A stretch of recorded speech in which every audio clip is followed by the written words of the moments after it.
The Demons Rise. Part 3. The Gathering Storm. As night fell once more, the world seemed to hold its breath.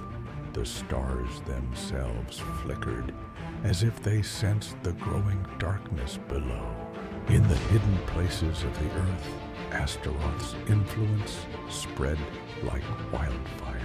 In the forests of Germany, the ancient oaks twisted into shapes that spoke of madness.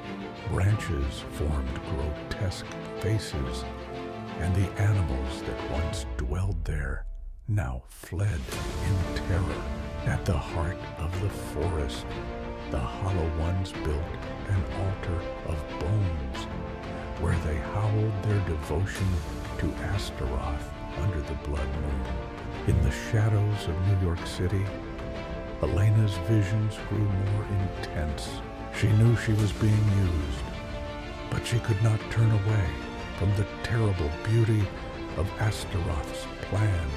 She wandered the streets like a sleepwalker, her eyes wide with fear and wonder. Far from the city, in the quiet halls of Professor Roth's Vienna library, a different power was taking shape. Emil had gathered a small group of scholars and mystics, men and women, who believed in the old magic, the ancient symbols that could still banish evil. They pored over yellowed manuscripts tracing the lines of power and protection. "We must find the seal of Solomon," Emil said, his voice ragged with exhaustion. "It's the only artifact that can contain Astaroth's essence. If we fail, the world will fall into an age of shadow." But even as they worked, Astaroth's cultists were on the move. In the catacombs beneath Paris, Father Voss had raised a new horror. Their skin was etched with runes that glowed like molten lava, and their eyes burned with unnatural fire.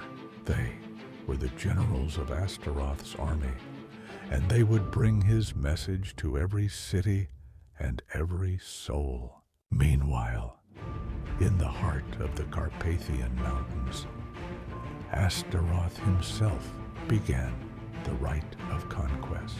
With each word he spoke, the earth trembled. Volcanoes rumbled in distant lands, and the air grew heavy with the scent of brimstone. In the darkness, he summoned the Behemoth, a creature of pure destruction, an ancient beast of scales and fury, born from the abyss. The Behemoth's roar echoed through the mountains, a sound that spoke of worlds ending.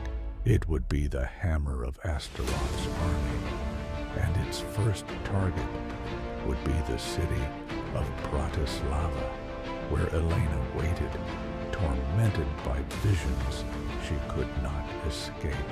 As dawn approached, the world stood on the brink of a nightmare. Astaroth's army grew, and the defenders of light scrambled to find the last fragments of hope. The war for the living was no longer a whisper in the dark. It had become a roar that would shake the heavens.